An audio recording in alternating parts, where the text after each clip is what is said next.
Uy, picture mo nga ako, souvenir.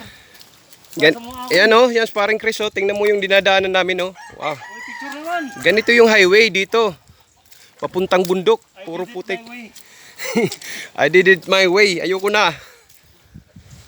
Grabe. Picture mo na. Naka-video ako, bre. Video ka. Oh. Yan o. Sino sasama? Biyahe langit. Grabe. Hindi ko in-expect na ganito yung dadaanan natin. Pero wala tayong magagawa. Trabaho to eh. Trabaho lang. Ayan. Ayan.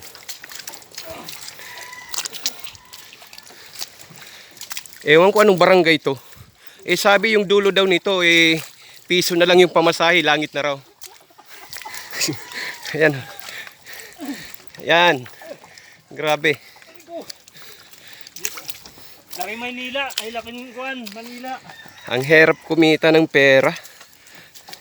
Ganito yung pupuntahan namin. Mag-install kami ng yung RTL na cage para sa layer.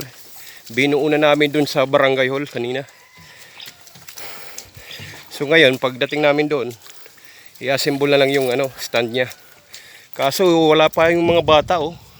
1,000 kontrata magkakot, wala pa may isang lumitaw.